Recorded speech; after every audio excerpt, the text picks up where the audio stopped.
premièrement, pour les empires coloniaux, qu'on commence là-dessus. Vous voyez déjà, la majorité du territoire, c'est l'Afrique qui a été... l'Afrique et l'Asie, qui sont les territoires les colonisés. Vous avez des pays qui vont avoir leur indépendance plus rapidement. L'Égypte, par exemple, dès 1922, l'Irak en 1932, l'Arabie Saoudite... Non, c'est pas l'Arabie Saoudite, si c'est ça, c'est l'Arabie Saoudite en 1932 aussi. Et donc vous avez ces territoires-là qu'on ne prend pas en compte. Nous, ce qui va nous intéresser, c'est vraiment les pays d'Asie et les pays d'Afrique pour cette décolonisation. Globalement, on voit beaucoup de colonies françaises, beaucoup de colonies britanniques.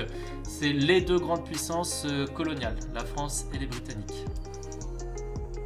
Ça, c'est la première chose. Ensuite, le temps des décolonisations. Donc, vous voyez que ça va se faire en différentes phases. Les pays en jaune, c'est ceux qui vont avoir l'indépendance le plus rapidement. La Libye, c'est logique, puisque l'Italie, après sa défaite de la Seconde Guerre mondiale, ne peut plus garder la Libye comme colonie. Vous avez l'Inde, la Birmanie, etc. Globalement, c'est l'Asie qui obtient son indépendance avant l'Afrique. Et après, l'Afrique va avoir son indépendance à partir de 1955 et plus particulièrement à partir des années 60. Et nous, on va traiter deux pays en particulier, l'Inde et l'Algérie. Pourquoi ces deux pays en particulier? Parce que l'Inde, c'est plutôt l'exemple même d'une décolonisation qui se passe par la négociation, tandis que l'Algérie, c'est plutôt l'exemple justement d'une décolonisation qui passe par la guerre. Ce qu'il faut comprendre, c'est qu'on a un fort... c'est quoi après? La situation dans les colonies. Donc ça, on reviendra tout à l'heure quand on parlera de l'Inde. Ce qu'il faut... Grâce à Candy, exactement. Ce qu'il faut comprendre, c'est qu'on a un rejet profond de la colonisation à cette époque. C'est simple. Pourquoi? Premièrement, le droit des peuples à disposer d'eux-mêmes a été invoqué dès la Première Guerre mondiale par le président Wilson et c'est même inscrit dans la Déclaration universelle des droits de l'homme de 1948. Donc le droit des peuples à disposer d'eux-mêmes, c'est-à-dire que si les peuples veulent disposer d'eux-mêmes, ils ont le droit, ils ne sont pas obligés d'obéir à une puissance supérieure. Donc ça déjà c'est le premier point. Deuxième point, les pays colonisés contestent de plus en plus la domination européenne. Forcément, puisque c'est marqué dans la Déclaration des droits de l'homme. Donc ils disent, c'est mon droit de devenir indépendant. Vous n'avez pas le droit de m'en empêcher. Les puissances coloniales affaiblies par la Seconde Guerre mondiale affrontent aussi l'anticolonialisme. C'est-à-dire que ce qui va se passer ici, c'est que pour les puissances... les puissances coloniales, la France a été mise en échec lors de la Seconde Guerre mondiale, a eu beaucoup de mal à revenir et c'est grâce à la France du général de Gaulle que finalement la France est dans les vainqueurs. Mais finalement, ils n'ont plus aucune légitimité, j'ai envie de dire, à maintenir ces colonies puisqu'ils ne sont même pas capables de défendre eux-mêmes leur propre pays. C'est comme ça qu'il faut le voir. Et ensuite, vous avez l'anticolonialisme. On est en pleine guerre froide des deux grands, c'est-à-dire qu'on a les États-Unis d'un côté, marqués par leur histoire parce que c'est une ancienne colonie britannique, mais aussi parce qu'ils veulent libérer le commerce mondial et donc ils estiment que si ces pays ne sont plus sous l'égide de la France ou du Royaume-Uni, ça pourrait être de parfaits partenaires commerciaux pour la suite. Et de l'autre côté, vous avez l'URSS, la deuxième grande puissance de cette époque, qui elle est guidée par les principes communistes. Et donc dans le communisme, il faut séparer, casser les classes sociales, il faut même les détruire, que tout le monde doit être à égalité. Et donc il peut y avoir une personne qui colonise une autre personne. Il ne peut pas y avoir ce type de domination pour les communistes. De plus, il y a énormément d'égalité sociale, de civique, de pauvreté. Et notamment, il y a une grande partie des ressources qui est exploitée par la métropole et qui donne du coup naissance à des mouvements nationalistes, souvent dirigés par des élites qui ont été éduquées en Occident. Par exemple, en Inde, le parti du Congrès est dirigé depuis 1921 par Gandhi. Gandhi qui a fait notamment ses études au Royaume-Uni. Donc c'est ça aussi qu'il faut comprendre, c'est qu'on a une partie des élites locales, des populations locales qui ont fait leurs études dans les métropoles et qui donc, ces élites cultivées vont profiter de tout ce qu'ils ont appris pour en fait mettre en œuvre la décolonisation.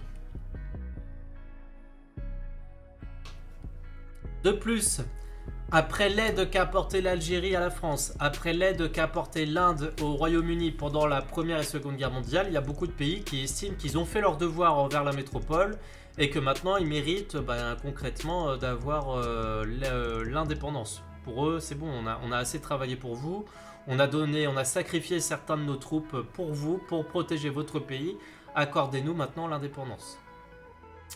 Sauf que malheureusement, ce ne sera pas le cas. À partir de 1945, un long processus de décolonisation s'engage par la guerre, comme en Indochine, de 1946 à 1954. Donc l'Indochine, ça comprenait le Laos, le Cambodge et le Vietnam. Et on va avoir une guerre ici d'indépendance, avec notamment Ho Chi Minh. Et du côté français, on refuse d'accorder l'indépendance à Indochine. Et finalement, ils perdent la guerre en 1954. Et donc l'Indochine voit son indépendance. Et l'Inde, en revanche, par négociation en 1947, on reviendra là-dessus tout à l'heure. Donc ce mouvement touche d'abord l'Asie, puis s'étend sur l'Afrique, c'est ce que je disais tout à l'heure. Et on va voir qu'en 1955, on va avoir la conférence de Bandung qui va rassembler ces nouveaux États indépendants et on va voir que ces mouvements vont essayer, ces pays vont essayer de se rassembler pour parler d'une même voix. Voilà globalement pour l'introduction générale. Est-ce que c'est bon pour tout le monde ?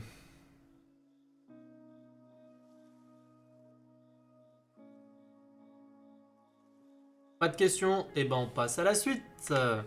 On va maintenant parler de l'Inde. Donc l'Inde et notamment la décolonisation des Indes et notamment la naissance de pays qu'on appelle l'Union indienne en 1947. Alors, ce qu'il faut comprendre, c'est que dès 1920, Gandhi entreprend plusieurs campagnes de désobéissance civile fondées sur le principe de non-violence. Ça, c'est très important. Gandhi manifeste par la non-violence. C'est pas comme ce qu'on voit en France avec les grosses manifestations, avec les gilets jaunes, etc.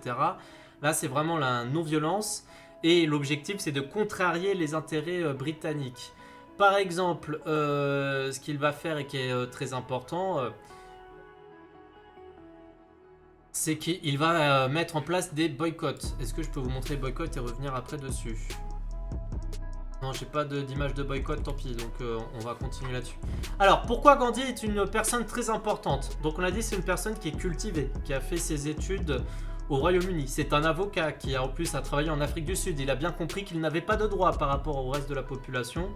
Et c'est une personne donc très intelligente et surtout c'est une personne simple et elle va du coup Gandhi va réussir à attirer les populations les plus les plus pauvres également parce que les populations pauvres généralement il y a une séparation avec l'élite parce que voilà ils vivent pas de la même manière, ils ont pas les mêmes études etc. Les populations pauvres se méfient de ces élites et là ils ne vont absolument pas se méfier de Gandhi parce qu'ils comprennent que Gandhi veut vraiment opter pour les bienfaits de l'Inde. Donc ça c'est le premier point. Donc boycott des produits britanniques de 1919 à 1920 et en 1930 il va faire notamment la fameuse marche contre la taxe du sel. Alors attendez que je vous montre. Donc voilà ce qu'il explique notamment le discours de Gandhi. Nous croyons que c'est le droit inaliénable du peuple indien comme de tout autre peuple de vivre en liberté, de jouir des fruits de son travail et de posséder ce qui est nécessaire pour vivre afin d'avoir toutes les possibilités de la croissance. Nous croyons aussi que si un gouvernement prive un peuple de ses droits et le maintient dans l'oppression, ce peuple a le droit d'en changer ou même de le révoquer. Le gouvernement britannique de l'Inde n'a pas seulement privé le peuple indien de sa liberté, mais il s'est fondé sur l'exploitation des masses et a ruiné l'Inde économiquement, politiquement, culturellement et spirituellement. En conséquence, nous croyons que l'Inde doit rompre ses liens avec la Grande-Bretagne et obtenir une complète indépendance. Ça, c'est le premier message. Et donc, il va protester contre la marche du sel en 1930, c'est-à-dire qu'il y a une taxe sur le sel que les Britanniques perçoivent, donc ils vendent du sel, sauf que le sel, c'est très important à cette époque en Inde, on s'en sert pour énormément de choses, pour conserver plein de choses. Donc, il y en a marre d'avoir cette taxe pour le sel, alors que le sel est un produit qu'on trouve en Inde. Donc Gandhi et ses partisans entament une marche qui va durer sur 400 km, donc vous imaginez quand même c'est quelque chose d'assez important. Mais pourquoi cette marche ? Et bien parce que ça va permettre au final à toutes les populations qui vont voir Gandhi et la foule de le suivre ou de l'accompagner pour un petit moment, pour lui donner effectivement du courage. Et il va réussir à arriver au marais salant, il va prendre ce sel du marais salant. Et voilà ce qu'il dit après. Aujourd'hui, tout l'honneur de l'Inde est symbolisé par une poignée de sel dans la main de résistants non violents. Le poing qui tient ce sel peut être brisé, mais ce sel ne sera pas rendu volontairement. Que chaque village aille chercher ou fabrique du sel de contrebande. Que nos sœurs forment des piquets devant les magasins d'alcool, les fumeries d'opium et les magasins de textiles étrangers. Les jeunes et les vieux doivent manier le rouet et produire chaque jour du fil pour le tissage. Le tissu étranger doit être brûlé. Les hindous, les sikhs, les parsis et les chrétiens doivent s'unir cordialement. que les étudiants quittent les écoles et les universités du gouvernement, que ceux qui sont au service du gouvernement démissionnent de leurs charges et se consacrent au service du peuple. Et nous verrons que l'indépendance totale viendra frapper à notre porte. Donc là, c'est très fort ce que dit Gandhi. Il explique finalement que toute la population doit maintenant rentrer en révolte, mais que ce soit une révolte non violente. C'est-à-dire qu'il faut utiliser des moyens non légaux, donc de la contrebande.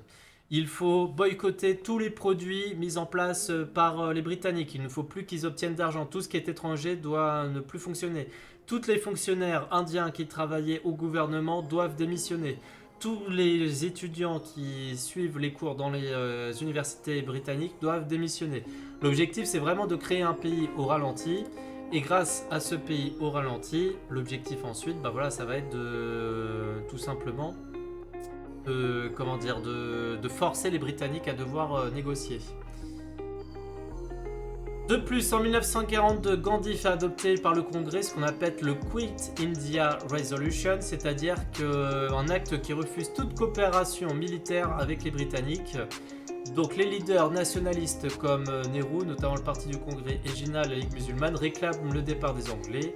Et au final, les Britanniques sont convaincus que l'Inde, ça devient de plus en plus compliqué, que ça devient plus une charge qu'autre chose, qu'on est obligé d'envoyer des soldats, etc. Et que finalement les bénéfices ne sont plus si importants que ça à cause de ces différentes révoltes. Et ils décident effectivement d'envoyer le vice-roi des Indes négocier la décolonisation. Le problème de cette décolonisation, Buenos dias, très bien et toi c'est good. Très bien. Là, c'est les exercices, c'est les cours supplémentaires qui ont été demandés par la communauté en général. Donc, le problème de la partition de l'Inde, c'est que vous allez avoir donc l'indépendance en 1947, mais le territoire va être divisé. Pourquoi ? Parce que les musulmans et les hindous n'arrivent pas à se mettre d'accord. Et donc, il y a une partition qui est créée. D'un côté, on va avoir la naissance de l'Union indienne, donc l'Inde qu'on connaît aujourd'hui. De l'autre, vous allez avoir le Pakistan occidental qui est devenu le Pakistan et le Pakistan oriental qui deviendra ensuite le Bangladesh. Et vous avez l'île de Ceylan qui deviendra le Sri Lanka. Merci, la sinusite infection doublée d'une rideau. Ah, dur, c'est good. Courage à toi, force à toi. Tu vas y arriver. Qu'est-ce que je disais ? Guerre civile qui entraîne des massacres des deux côtés et aboutit au transfert de plus de 10 millions de personnes entre les deux États. Ça, c'est quand même quelque chose d'assez impressionnant. On va avoir des transferts de population. Les hindous qui habitaient au Pakistan vont devoir se réfugier en Inde. Les musulmans qui habitaient en Inde vont devoir se réfugier soit au Pakistan oriental, soit au Pakistan occidental. Mais du coup, il va y avoir des émeutes, il va y avoir énormément de conflits. Ça va provoquer des affrontements et il va y avoir 500 000 morts. Là, vous voyez, un demi-million de personnes qui vont mourir à cause de ces transferts de population. Donc même si la décolonisation s'est faite par la négociation, qu'il n'y a pas eu de violence pour que ça ait été de la non-violence jusqu'à la décolonisation, le problème c'est que ça a vraiment posé un gros souci entre ces différentes communautés. Excusez-moi, je suis fatigué. Donc voilà pour cette partie-là. Et notamment, vous avez ici, pour bien vous rendre compte que c'est plusieurs millions de personnes qui vont... Bonjour Céline. Pour bien vous rendre compte que c'est plusieurs personnes qui sont obligées de quitter leur région. Là, vous avez effectivement les hindous qui partent en Inde, les musulmans qui partent au Pakistan. Et vous avez donc ces transferts assez incroyables de réfugiés ici. En 1947, on est obligé de blinder les trains. Et de toute manière, il n'y a pas d'autre solution, on est obligé de monter dessus parce que c'est vraiment quelque chose d'assez dramatique au niveau de ce qui se passe, au niveau des meurtres, etc. Avez-vous des questions? Puisqu'on est déjà à la moitié du cours, j'ai fait ça en 15 minutes, ça a été rapide.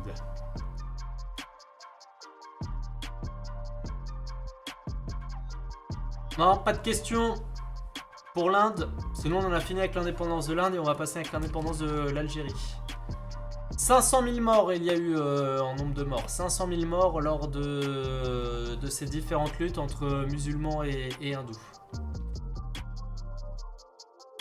Après, as-tu abordé le point de vue économique. Alors le point de vue économique, on va en parler dans la dernière partie, justement l'indépendance économique de ces pays, comment ils trouvent leur indépendance. Là c'était d'abord l'indépendance et après c'est après l'indépendance que fait-on. Donc voilà pour le côté sur l'Inde. Pour l'Algérie. Hop. Ça il est assez choquant celui-là, on va le voir. Donc pour l'Algérie. Premièrement, il y a plusieurs problèmes en Algérie. Déjà, les élections sont truquées, il y a une citoyenneté à deux niveaux, c'est-à-dire que malgré le fait que les Européens soient moins nombreux, vous voyez que par rapport à la population locale qui est désignée ici comme musulmane, la population européenne représente à peu près 1 million de personnes, tandis que la population locale représente 8 millions de personnes. Pourtant, vous remarquerez que par rapport au nombre d'électeurs et de députés à l'Assemblée algérienne, eh ben, il y a beaucoup plus de proportions de députés européens que de députés musulmans, ce qui pose énormément de problèmes ici déjà dans un premier point. Du coup, au final, les musulmans finissent par se dresser contre les Européens parce que effectivement, il y a des grosses inégalités. Quand vous regardez, le taux de natalité est supérieur du côté de la population locale, c'est-à-dire que globalement, la population locale va continuer d'augmenter. Mais en même temps, le taux de mortalité est légèrement supérieur au taux des Européens. Mais là où ça devient grave, la scolarisation. 100% des personnes d'origine européenne sont scolarisées contre 18% des personnes de population locale. Donc déjà, on a une fracture ici pour l'élite. C'est-à-dire que on a beaucoup de musulmans qui peut-être ne sauront pas lire et écrire, ce qui pose un gros problème. Ensuite, recommence la phrase, j'ai pas compris. Ensuite, qu'est-ce que j'allais dire? Au niveau des analphabètes, vous voyez, c'est ça exactement, 90% de la population locale n'est pas capable de lire et d'écrire. C'est énorme, contre 6% de la population européenne. Pour la manœuvre, donc les manœuvres, ce seraient les personnes qui travaillent avec leurs mains, donc ça pourrait être des paysans, ça pourrait être des agriculteurs, ça pourrait être je ne sais quoi, enfin bref, des métiers qui ne demandent pas de fortes qualifications. 95% de ces manœuvres sont des musulmans, c'est énorme, ça montre bien finalement ici le décalage, puisque 83% des techniciens sont des Européens. On voit bien ici la différence de richesse. Et là, ce qui est encore assez grave, de trucage au vote même en ce moment. Pas en France, il n'y a pas de trucage de vote. Après, dans certains pays comme la Russie, oui. Et là, ce qui est assez choquant, c'est que la taille moyenne des exploitations. Vous avez 2% des paysans européens, enfin des paysans qui sont des Européens, c'est très peu. Pourtant, ils ont des exploitations beaucoup plus grandes que celles des populations locales.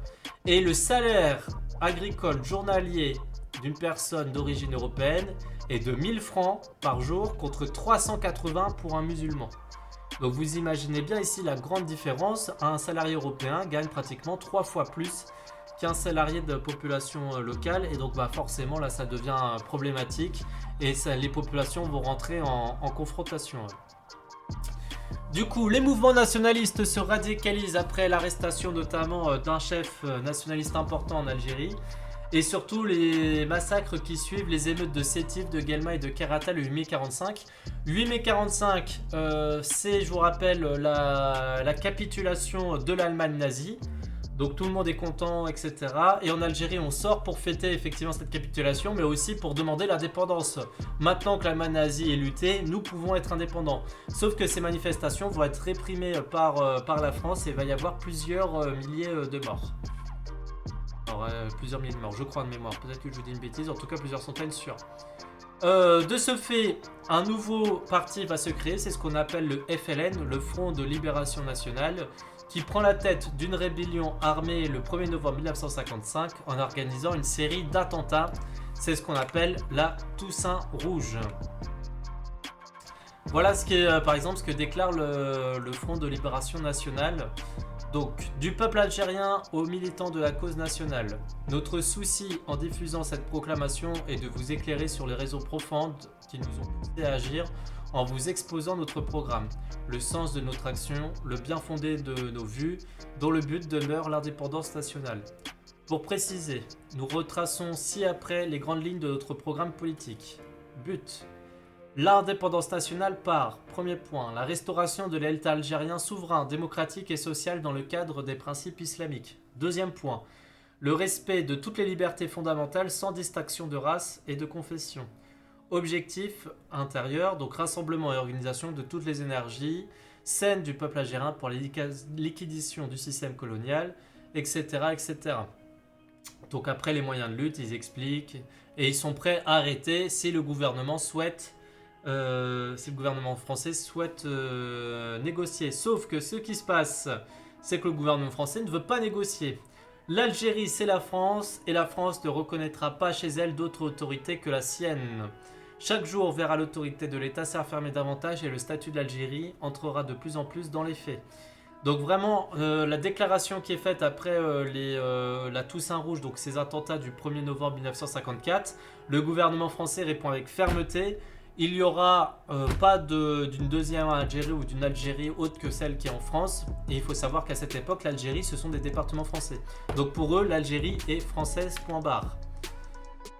Notamment dans la réaction, ils n'hésiteront pas à envoyer l'armée, à torturer aussi les populations. Donc là, vous avez notamment un des télégrammes qu'a pu recevoir ici un général. Donc voici, pour votre information personnelle essentielle, mon entretien avec le gouverneur. Réprimer brutalement toute aspiration rébellion nouvelle. Conduite à tenir au nord, toute éclosion de rébellion nouvelle doit entraîner aussitôt d'une part des actions brutales des actions brutales contre les contrebandes rebelles et d'autre part des sanctions contre les complices. Pour un pont détruit, si les exécutants sont connus et les habitants proches doivent obligatoirement fournir gratuitement une main d'œuvre pour la réfection puis éventuellement les réquisitions des troupeaux.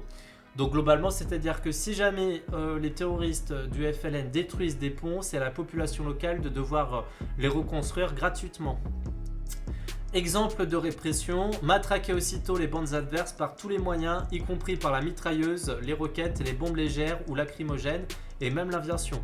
Donc globalement, ce qui est en train d'expliquer ici le commandant Cherrière, c'est que s'il faut, pour la population, s'il faut les éliminer, c'est-à-dire s'il faut utiliser des mitrailleuses, s'il faut utiliser des roquettes, s'il faut utiliser des bombes, et ben on le fait. Donc vous voyez quand même, c'est vraiment du haut niveau. Là on rentre vraiment en guerre.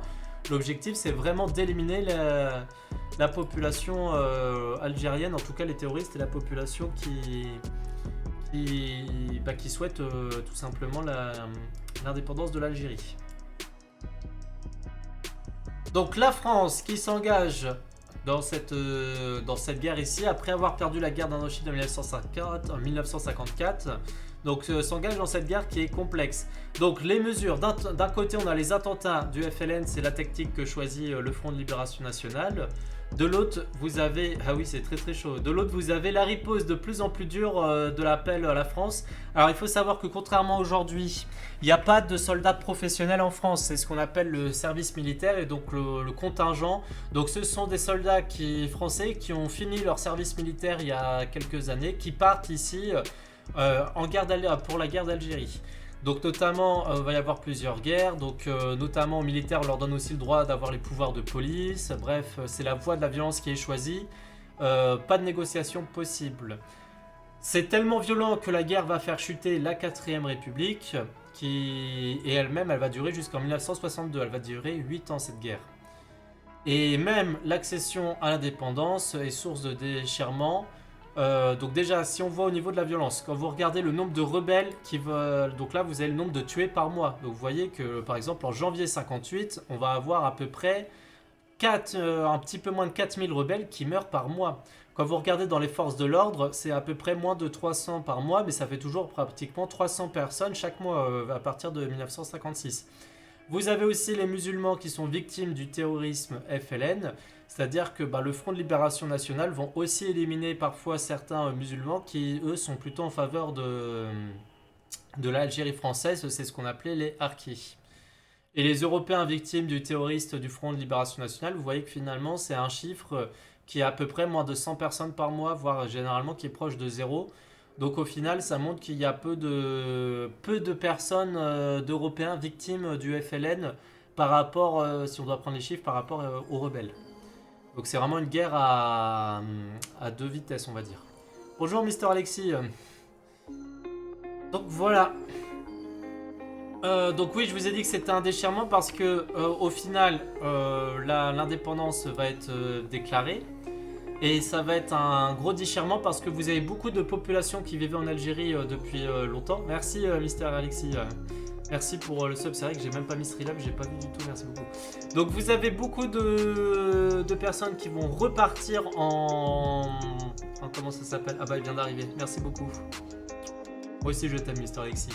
Donc vous avez beaucoup de Français qui vivaient en Algérie depuis longtemps qui vont devoir repartir en métropole, même certains qui n'ont jamais vécu en métropole, qui sont nés en Algérie mais qui vont devoir repartir suite à l'indépendance de l'Algérie, mais aussi tous les harkis qui sont les Algériens qui ont aidé, qui étaient en faveur d'une France algérienne, de l'Algérie française, et qui vont aussi devoir se réfugier en France. Donc c'est un gros déchirement et vous avez plusieurs millions de personnes qui vont devoir être rapatriées. Alors plusieurs millions, pas plusieurs millions, mais à peu près 1 million de personnes qui vont devoir être rapatriées. Et donc ça engendre vraiment une grosse douleur, c'est-à-dire encore aujourd'hui, que ce soit du côté algérien ou du côté français, quand on entend des personnes qui ont vécu cette période ou qui ont vécu en Algérie, ça reste encore quelque chose d'assez traumatisant. De 1958 à 1961, le général de Gaulle, non ça c'est pour après, le général de Gaulle est redevenu chef de l'État et chef de la 5ème République. Il penche d'abord pour l'Algérie française et puis finalement il change d'avis. Ce sera une Algérie autonome, enfin pour donner une Algérie qui sera indépendante. Donc, au moment des accords d'Évian en mars 1962 qui donnent naissance à l'Algérie, on dénombre près de 350 000 morts au combat, auxquels s'ajoutent les victimes européennes et algériennes des attentats du FLN ou de l'OAS, et notamment les différents harkis qui ont été exécutés par le FLN. Donc 350 000 morts, en plus il faut ajouter tout le reste. Donc vous voyez, c'est quand même encore une fois une guerre très violente et importante ici, parce que la France a refusé de négocier l'indépendance de l'Algérie qui était une colonie de peuplement. Avez-vous des questions sur cette bataille, sur cette guerre d'indépendance algérienne ?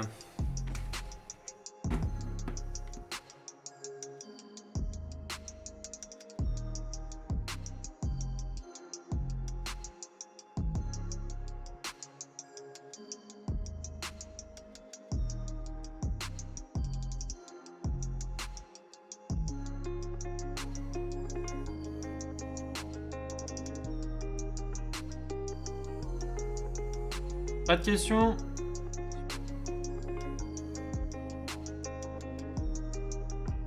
Ok. Alors, pas de questions, on continue. Aïe! On va passer au dernier point, l'Inde, Algérie, deux nouveaux États sur la scène internationale. Donc, les nouveaux États ont à reconstruire leur institution politique et leur administration perturbée par le départ des cadres européens. Ça, c'est un gros souci, effectivement, que ce soit pour l'Inde ou que ce soit pour l'Algérie. Les Européens sont partis dans leur pays. Alors, en Inde, ça se passe un peu mieux parce que la population locale, on avait quand même beaucoup de personnes éduquées qui étaient des fonctionnaires. Donc, l'Inde s'en sort mieux. En revanche, au côté de l'Algérie, toutes les personnes qui avaient les connaissances, qui avaient la pratique, qui avaient l'expérience et tout ça repartent en Europe. Donc l'Algérie se retrouve un peu compliquée d'un point de vue politique et d'un point de vue administratif. Donc tout ça est perturbé. De ce fait, sortir... Bonjour, salut à toi Camille, plein de bisous. Sortir du sous-développement demeure donc un défi majeur, c'est-à-dire que ça c'est un problème parce que l'Inde et l'Algérie ce ne sont pas des pays développés à cette époque. Donc leur objectif ça va être de trouver des solutions pour développer les pays. Confrontés à la pauvreté de la majeure partie de leur population, une forte croissance démographique et un manque d'infrastructures et de moyens financiers, ils conservent des liens étroits avec leur ancienne métropole sous la forme d'une coopération qu'on appelle parfois de néocolonialisme. C'est-à-dire que l'Inde va avoir des relations quand même importantes encore avec le Royaume-Uni, la France au début va avoir des relations avec l'Algérie, puis petit à petit ces relations vont s'estomper. L'Inde et asiatique, j'essaie de joindre une team indienne. Inde et Europe ou asiatique? C'est asiatique que l'Inde que tu racontes, Mister Alexis. J'essaie de joindre une équipe. C'est en Asie l'Inde. Oui. Bref, qu'est-ce que j'allais dire? Donc ça c'est le premier point. Deuxième point, il y a aussi toujours, c'est compliqué au niveau du Pakistan et de l'Inde, notamment de la région du Cachemire, Globalement, le Cachemire pakistanais est revendiqué par l'Inde et le Cachemire indien est revendiqué par le Pakistan. Donc vous voyez, c'est une région compliquée où il y en a souvent des conflits. Sauf que le problème, c'est que les trois pays aux alentours ont l'arme nucléaire. La Chine, le Pakistan et l'Inde ont l'arme nucléaire. Et je crois qu'il y a eu, c'était il y a moins d'un an sûr, peut-être au mois de septembre, il y a eu de nouveau un conflit entre le Pakistan et l'Inde, là en 2019. Et ils se sont menacés de l'arme nucléaire une fois de plus. Donc l'ONU a dû intervenir pour dire calmez-vous les enfants, on se calme, etc. Parce qu'il y a toujours des conflits entre les deux pays. Je crois que de mémoire, c'est parti d'un avion indien qui a été abattu par les Pakistanais ou je ne sais plus. Enfin bref, c'est toujours une situation tendue aujourd'hui alors qu'on est en 2019, d'accord? Donc on est vraiment 70 ans après les premiers conflits, une ligne de cessez-le-feu, ça continue toujours. J'aurais pu m'aider, mais on triche au contrôle, il n'y a pas de contrôle. Merci pour le follow, Tinky, merci beaucoup. L'Union indienne est une démocratie parlementaire fédérale fondée sur la laïcité et le multipartisme, toujours en vigueur. La Constitution de 1950 institue le suffrage universel et la séparation des pouvoirs. Merci pour l'hébergement aussi, merci beaucoup. Et donc la séparation des pouvoirs. Je pense qu'on est pas mal. Merci à la séparation des pouvoirs, c'est ça. Donc l'Inde, c'est une véritable démocratie, c'est tout ce qu'il y a à comprendre, il n'y a pas besoin de dire plus. Le nouvel État opte pour une économie, là c'est important, à la fois libérale et socialiste. Ça veut dire quoi libéral et socialiste? C'est-à-dire à la fois ils font un peu de politique socialiste et à la fois ils font un peu de politique à l'américaine. Donc ça c'est intéressant, ils ne choisissent pas un parti ou l'autre. Comment ils font ça? Globalement, l'État va avoir un rôle important dans l'économie, mais ils vont aussi associer des entreprises privées. Le conflit est aussi dû aux religions, oui. Ah oui, c'est good, hein, c'est dû aux religions, mais ça on en a parlé dans le premier point, mais t'étais pas là à ce moment-là. Mais oui, on a parlé pourquoi effectivement le premier point, pourquoi il y a eu ce transfert de population. Et donc là on parle encore aujourd'hui, donc là c'est religieux, mais c'est aussi maintenant en termes d'État. Merci Camille pour l'hébergement. Les dirigeants comptent sur le développement auto-centré de la révolution verte pour sortir le pays du sous-développement et relever un défi majeur, nourrir une population croissante. Vous savez que l'Inde, c'est le deuxième pays le plus peuplé du monde. Ce sera le pays le plus peuplé devant la Chine d'ici quelques années. Et le problème, c'est que pour ce pays, il faut le nourrir. Et donc l'Inde va énormément miser sur ce qu'on appelle la révolution verte. C'est-à-dire qu'ils vont faire une révolution totale de l'agriculture jusqu'à permettre d'atteindre l'autosuffisance. C'est-à-dire que l'Inde produit assez de nourriture pour son peuple. Il y a plus d'1 milliard d'habitants en Inde, pour rappel. Donc ça a été une grande richesse, mais il y a toujours ces tensions entre les extrémistes religieux qui troublent souvent la situation politique et sociale, puisque forcément les extrémistes religieux hindous veulent mettre la main sur ce Cachemire pakistanais, ce qui pose énormément de problèmes. Pré-conférence de Bandung, on s'en fiche un peu. Enfin, on s'en fiche, je sais pas qu'on s'en fiche un peu, mais on y reviendra tout à l'heure. Donc ça c'est pour le côté de l'Inde. Est-ce que vous avez des questions avant qu'on commence avec le futur de l'Algérie après l'indépendance?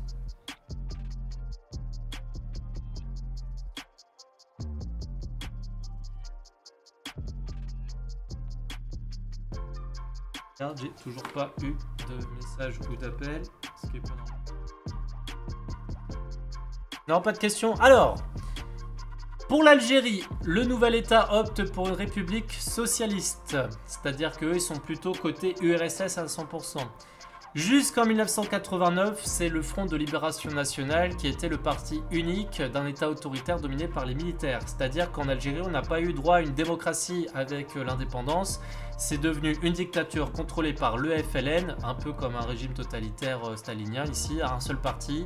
Et c'est eux qui dominaient, c'était les militaires qui dominaient l'Algérie à cette époque. Après, le problème, c'est que l'Algérie ne mise absolument pas sur l'agriculture, ils vont miser sur l'industrialisation et surtout sur leurs matières premières, leurs richesses premières, c'est-à-dire le pétrole. Le problème du pétrole, c'est que c'est quelque chose qui se vend bien, il n'y a pas de souci, mais en période de crise, les prix chutent. C'est le cas aujourd'hui, vous avez vu que le pétrole, ça vaut pratiquement rien. Si vous allez mettre de l'essence dans votre voiture, globalement, vous risquez, les prix sont vraiment très très bas. Très très bas. Donc je disais quoi, la vie politique est perturbée par des règlements de compte. Oui, donc ça c'est un problème. En plus de ça, les dirigeants vont régler leurs comptes pour prendre le pouvoir en Algérie, donc ça va rendre le pays un peu instable. Le problème en plus, c'est que cette rente pétrolière, ça donne des revenus aléatoires. Et donc lors de la crise, notamment des chocs pétroliers, bah forcément l'Algérie va perdre énormément d'argent. Et vu qu'elle n'a pas assez misé sur cet argent, d'où vient du pétrole à 1 à moins d'un euro à ça. Moins de 1000. Et donc, qu'est-ce que je disais? Et donc, ça, le problème, c'est que cette baisse des prix, vu qu'ils n'ont pas utilisé l'argent pour renforcer l'agriculture, bah, l'Algérie n'est pas un pays indépendant, autosuffisant en alimentation et est obligé d'acheter de l'agriculture, en tout cas des produits alimentaires ailleurs, ce qui pose énormément de problèmes. Donc voilà, ils sont obligés d'importer des produits agricoles et ils sont dépendants du coup des prix du pétrole, ce qui pose un problème et ils ont pris donc de plein fouet ce choc. Et donc dès 1993, entre la crise politique et la crise économique, il y a une guerre civile qui débute en 1993 et qui va durer plus de 6 ans. Donc voilà, ce qu'on voit finalement, c'est que l'Algérie n'a pas utilisé la même politique que l'Inde. Salut Iki! N'a pas utilisé la même politique que l'Inde et au final, ça pose un problème. Exactement, c'est good, il n'y a pas eu de réinvestissement ici intelligent comme a pu faire l'Inde qui est devenue autosuffisante et là c'est un problème pour l'Algérie.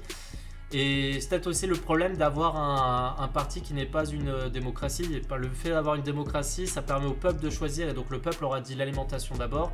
Là, le fait d'avoir un parti unique, forcément, ça dessert d'abord les intérêts de ce parti politique au pouvoir.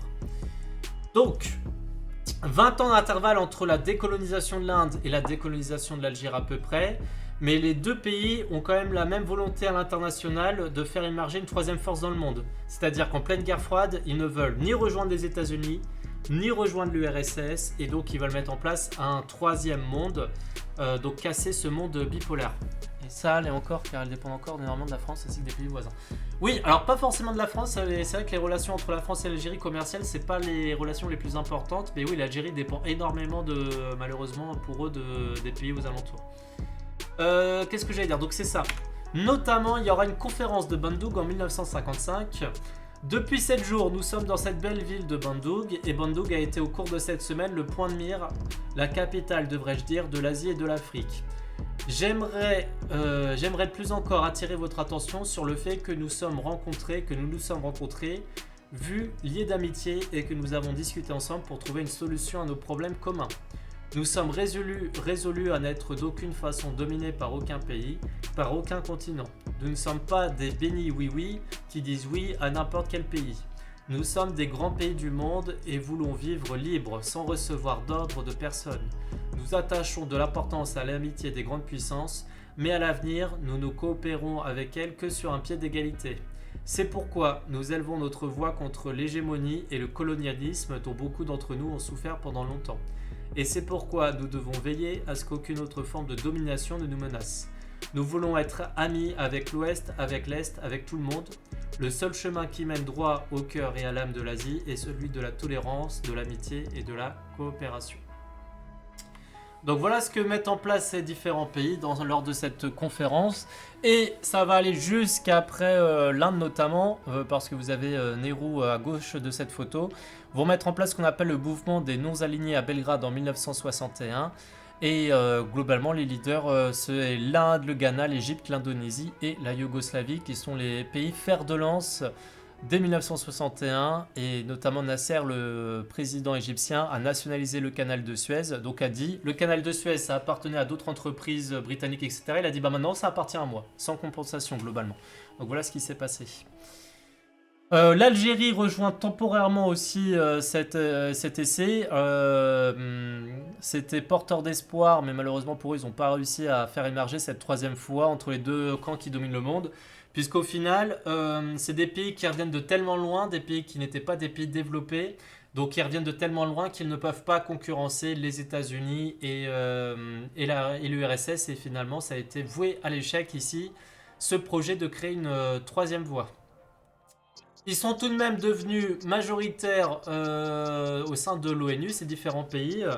Et ils obtiennent en 1964 la création de la Conférence des Nations Unies pour le commerce et le développement et réclament en 1973 par la voix du président algérien notamment un nouvel ordre économique international afin d'aider les pays en développement à s'intégrer dans l'économie mondiale. Malheureusement, vous avez vu, c'est insuffisant, même si l'Inde s'en est mieux sortie récemment. Mais voilà, ils n'ont pas réussi à créer cette troisième force, ça a pris énormément de temps. Le problème, c'est ça, c'est que d'un côté, on avait des pays qu'on appelle les nouveaux pays industrialisés, les pays émergents, les NPI comme l'Inde, qui ont réussi à récupérer, ou même la Chine, qui ont réussi à se développer assez rapidement. Et de l'autre côté, vous avez les pays les moins avancés d'Afrique qui ont encore du mal, ça fait partie des pays les plus pauvres aujourd'hui, comme Madagascar par exemple, qui ont encore du mal à se développer. Donc ça a brisé cette unité, et c'est pour ça que ça n'a pas pu créer une troisième voie à la guerre froide.